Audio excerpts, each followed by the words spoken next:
अब खबरें विस्तार से। पत्रकार करण थापर और चुनाव विश्लेषक प्रशांत किशोर के बीच जबरदस्त बहस हो गई। करण ने 2022 के एक अनुमान को लेकर प्रशांत को घेरा तो उन्होंने सबूत मांग लिए। करण थापर जब आगे बढ़ने की कोशिश करने लगे तो प्रशांत किशोर सबूत दिखाने की मांग पर अड़ गए।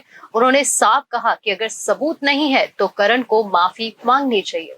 4 जून को जब लोकसभा चुनाव के परिणाम आएंगे तो क्या होगा, इस सवाल का जवाब हर कोई जानना चाहता है।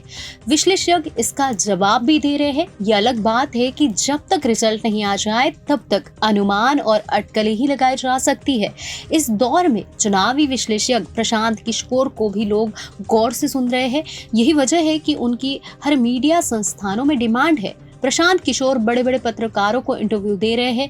ऐसे ही एक इंटरव्यू के दौरान द वायर के पत्रकार करण थापर के साथ उनकी बहस अलग मोड़ ले लेती है।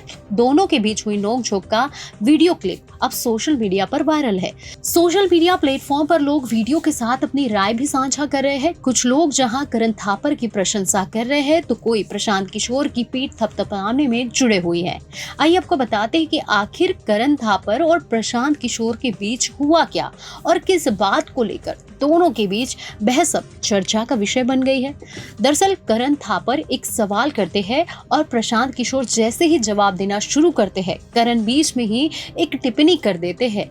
इसी पर प्रशांत किशोर उनसे सबूत मांगने लगते हैं। प्रशांत जब कहते हैं कि उनकी समझ से इस बार के चुनाव में बीजेपी की कुल सीटों की संख्या घटती नहीं दिखती है। वो कहते हैं कि देश का उत्तर पश्चिमी हिस्से के प्रदेश बीजेपी के गढ़ है, जहां पार्टी को कोई बड़ा नुकसान होता नहीं दिख रहा है और जो थोड़ा बहुत नुकसान होगा उसकी भरपाई दक्षिण पूर्व राज्यों से हो जाएगी।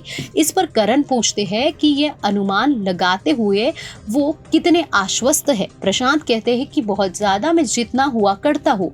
इस पर करण थापर उनसे कहते हैं कि वो दरअसल यह सवाल इसलिए कर रहे हैं क्योंकि प्रशांत किशोर ने ऐसी ही एक अनुमान हिमाचल प्रदेश के विधानसभा चुनाव के वक्त लगाया था और कहा था कि कांग्रेस पार्टी वहां जड़ से उखड़ जाएगी। हालांकि नतीजे आए तो हिमाचल में कांग्रेस पार्टी की सरकार बन गई।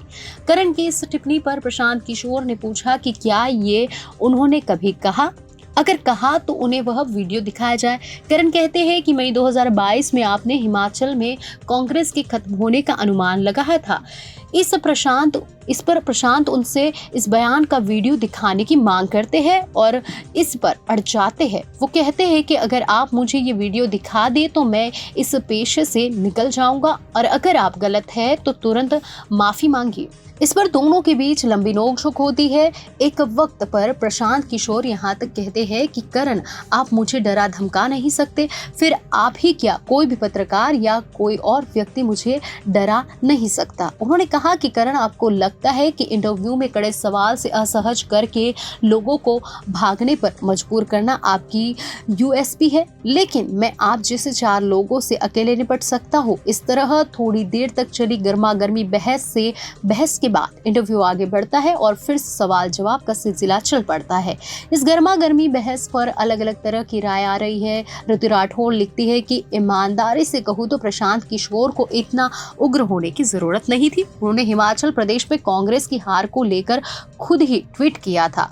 फिर से इससे इनकार क्यों? हर किसी को अपनी गलती मान लेनी चाहिए। आखिर हर